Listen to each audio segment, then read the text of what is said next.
Hey everybody, Dr. A here, and in this video we're going to be exploring another example of transverse shear stress. So let's go ahead and get started. In the given information, we're being asked to compute the maximum shear stress in the section if the shear force is 30 kilonewtons. Now our cross section is given to us as this I shape, and if you notice, the width of each of the flanges is 100 millimeters, and the thickness of each of the flanges is 10 millimeters. The depth of the web itself, just the web piece, is 200 millimeters, and the thickness of the web is 10 millimeters. So we could fairly say that this is not to scale, okay? But nevertheless, these are the dimensions. Now, because you might notice this is a nice symmetrical shape. In fact, it's doubly symmetrical. Now, the reason why this is relevant is because we can go ahead and automatically see that our neutral axis is going to go right in the middle of the web, okay? And so that's going to give us a y bar value of what? Well, that's going to give us a y bar value of 110 millimeters, okay? And again, that's because this is doubly symmetrical, so the neutral axis is right in the middle, so we can automatically see that that centroid is half of this entire total vertical dimension, okay? So that's going to be helpful to us. Now let's go ahead and really start to tackle the solution. So when we are looking for tau max, what we need to use is our formula VQ over IT. And in particular, we're going to be using V times Q max divided by I about the neutral axis times a thickness, okay? Now, the first thing to note is, and if you might remember this from previous videos, where is the maximum shear stress going to occur? Well, vast majority of the time, 99.9% of the time, tau max occurs at the neutral axis, okay? And so because of that, we know that the thickness of the neutral axis the thickness at the neutral axis is going to be 10 millimeters, okay? Because that maximum shear stress is going to occur right there at that NA, and the web is 10 millimeters thick, okay? So that's the first thing to note. So we can go ahead and check off the thickness, okay? We can also check off the shear force, that's the 30 kilonewtons. So now what we need to do is some work to get Q max and I about the neutral axis. Let's start with I about the neutral axis, all right? So we're gonna say I in A. All right, now, before you get too excited and you say, oh, I'm going to break this into 3 rectangles, let's take a different approach, maybe a slightly more efficient approach. How about we say we're going to treat this as one big rectangle, and then we're going to subtract these 2 smaller rectangles. We have one here, and we have one here, okay?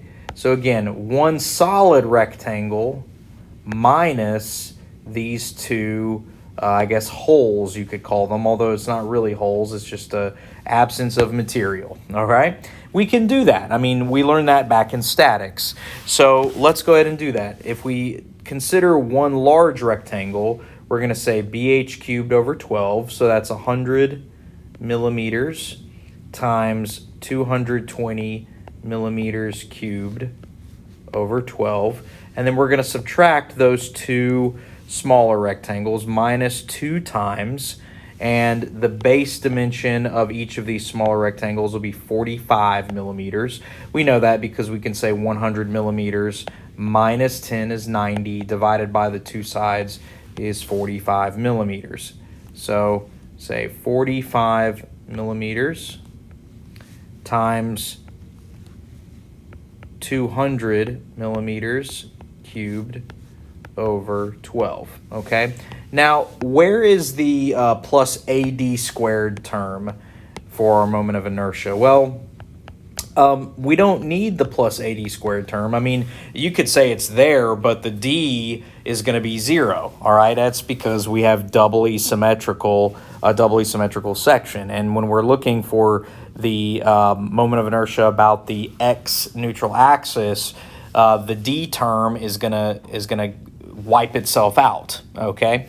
So the D term for the web would be 0, and if we were to break this into 3 pieces, you would have a D term for each of the flanges, but one will be negative because it's below the neutral axis, so it'll cancel itself out. Now the approach we're taking, we have one big rectangle minus the 2 smaller interior rectangles, and so each of those D values, those moment arms, are 0, okay? So if we punch this carefully into our calculator, I'm going to get 0.0002873 meters to the 4th power. Now, be very careful. You can type these values in with millimeter units, and you'll get a very big number, and then you just want to divide that big number in millimeters to the 4th, divide it by 1,000 raised to the 4th power. So I went ahead and I converted this to terms of meters to the 4th by taking this number here, this big number that has units of millimeters to the 4th, divide it by 1,000 raised to the 4th power, okay? So that's how I got this kind of small number with units of meters to the 4th, all right? So now we can check off I. Now we need Q max, all right? So Q, and specifically Q max, is going to occur at the neutral axis, okay? So that's going to be Y prime bar A prime, and this is going to be at the neutral axis, okay? Now, when we consider this at the neutral axis, we need to consider A prime to be the entire area either above or below the neutral axis. In either case, if you're looking at the entire area above or below the neutral axis, what kind of area do you have? You have a T-shape of some sort or an inverted T-shape like this, okay? So in either case, you're dealing with a T or an upside down T, all right? So be very careful with that. So I'm going to look at the upper portion of that, all right? So I'm going to say here is the upper portion. And, you know, here's that neutral axis. All right, and we've got 100 millimeters. We've got 10 millimeters, and then this is, of course, 100 millimeters because it's half of the web, all right? So this shaded T shape, that is my A prime, all right? And so if I get the area A prime, that, of course, is 100 millimeters times 10 millimeters plus the other part of that, 100 millimeters times 10 millimeters, because, you know, both the flange and that half of the web have the same measurements. So that's 2,000 millimeters squared, okay? Or you can convert that to meters squared as 0.002 meters squared. Again, you're dividing by 1,000 squared, okay? So watch your conversions. So there's A prime. What about Y prime bar, okay? So Y prime bar is going to be the distance from the neutral axis to the centroid of A prime, okay? Again, one more time. It's the perpendicular distance from the overall neutral axis of the entire I shape to the centroid of this T shape, A prime, okay? And so that's just going to be a T-shaped Y bar, but it's Y bar prime, all right? So I'm going to say 100 millimeters times 10 millimeters times 105 millimeters. So again, it's just a centroid calc, plus 100 millimeters times 10 millimeters times 50 millimeters. That's the half web. And then, of course, we can divide that by the area 2,000 millimeters squared.